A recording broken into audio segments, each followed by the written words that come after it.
Jaya Guru Datta start చేయి. Teacher. నా పేరు రుషిత. జయగురుదత్త టీచర్. నా పేరు రుషిత.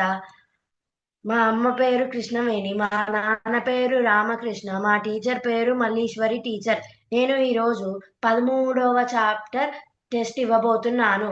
ఓం శ్రీ పరమాత్మనే నమః. అథ త్రయోదశోऽధ్యాయः. క్షేత్రజ్ఞ విభాగయోగः. శ్రీ భగవానువాచ. इदं शरीरं कौन्तेय क्षेत्रमित्यभिधीयते। एतद्यो वेत्ति तं प्राहुः क्षेत्रज्ञ इति तद्विदः। क्षेत्रज्ञं चापि मां विद्धि सर्वक्षेत्रेषु भारत। क्षेत्रज्ञयोर्ज्ञानं यत्तज्ज्ञानं मतं मम।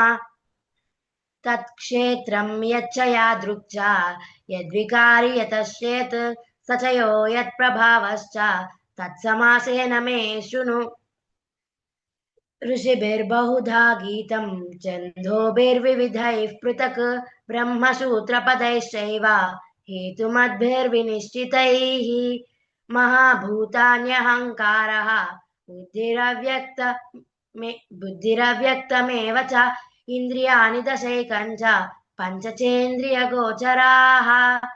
इच्छा द्वेषः सुखं दुःखं सङ्घातश्चेतना धृतिः। एतच्छेत्रं समासेन सविकारमुदाहृतम्। सविकारमुदाहृतम्। अमानित्वमदम्भित्वम् अहिंसा क्षान्तिरार्जवम् आचार्योपासनं शौचं स्थैर्यमात्मविनिग्रहः। इन्द्रियार्थेषु वैराग्यम् अनहङ्कार एव च जन्म मृत्युजरा व्याधि दुःखदोषानुदर्शनम्। असक्तिरनभिस्वङ्गः पुत्रदारगृहादिषु नित्यं च समचित्तत्वम् इष्टानिष्टोपपत्तिषु। मयि चानन्ययोगेन भक्तिरव्यभिचारिणी विविक्तदेशसेवित्वम् अरतिर्जनसंसदि। अध्यात्मज्ञाननित्यत्वं तत्त्वज्ञानार्थदर्शनम्। एतज्ज्ञानमिति प्रोक्तम् अज्ञानं यदतोऽन्यथा। ज्ञेयं यत्तत् प्रवक्ष्यामि यज्ञात्वामृतमश्नुते। अनादिमत्परं ब्रह्म न सत्तन्नासदुच्यते। स सर्वतः पाणिपादं तत् सर्वतोक्षिशिरोमुखम् सर्वतः श्रुतिमल्लोके सर्वमावृत्य तिष्ठति। सर्वेन्द्रियगुणाभासं सर्वेन्द्रियविवर्जितम् असक्तं सर्वभृक्चैव निर्गुणं गुणभोक्तृ च।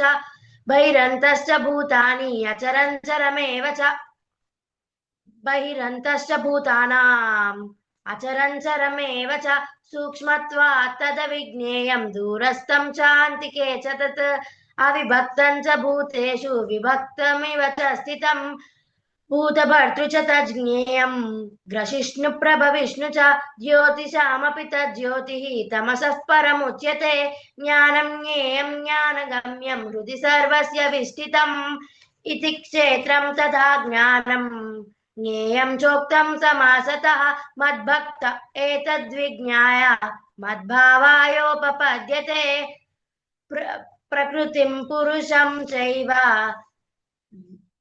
विद्यनादि उभावपि विकारांशगुणांशैव विद्धि प्रकृतिसम्भवान्। कार्यकरणकर्तृत्वे हेतुः प्रकृतिरुच्यते। कार्यकरणकर्तृत्वे हेतुः प्रकृतिरुच्यते। पुरुषः सुखदुःखानां भोक्तृत्वे हेतुरुच्यते। पुरुषः प्रकृतिस्थो हि भुङ्क्ते प्रकृतिजान् गुणान् कारणं गुणसङ्गोऽस्य सतसद्योनिजन्मसु उपद्रष्टानुमन्ता च भर्ता भोक्ता महेश्वरः परमात्मेति चाप्युक्तः देहेऽस्मिन् पुरुषः परः। य एनं वेत्ति पुरुषं प्रकृतिं च गुणैः सह सर्वथा वर्तमानोऽपि न स भूयोऽभिजायते। ध्यानेन आत्मनि पश्यन्ति केचिदात्मानमात्मना अन्ये साङ्ख्येन योगेन कर्मयोगेन चापरे अन्ये त्वेवमजानन्तः श्रुत्वा अन्येभ्य उपासते तेऽपि चातितरन्त्येव मृत्युं श्रुतिपरायणाः। यावत् सञ्जायते किञ्चित् सत्त्वं स्थावर जङ्गमं जय क्षेत्र क्षेत्रज्ञ संयोगात् तद्विद्धि भरतर्षभ तद्विद्धि भरतर्षभ समं समं सर्वेषु भूतेषु तिष्ठन्तं परमेश्वरं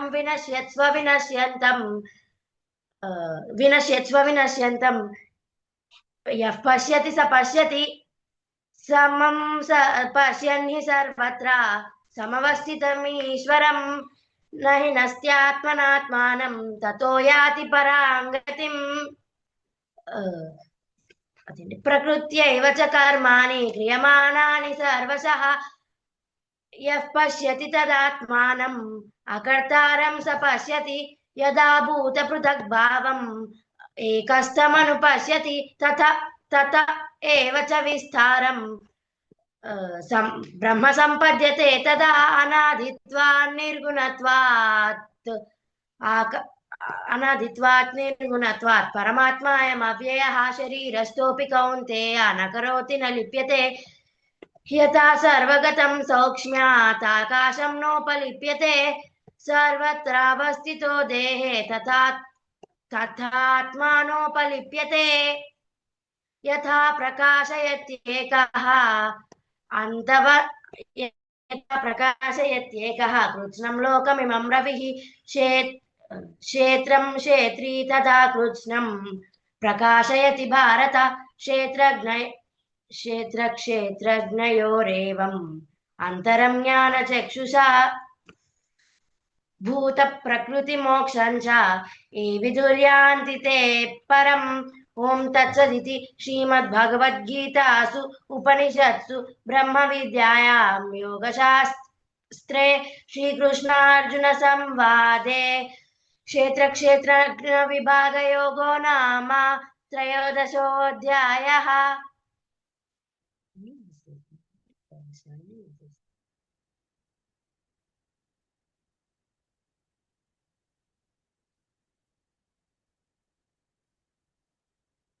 టీచర్ మీరు మ్యూట్ లో ఉన్నట్టున్నారు.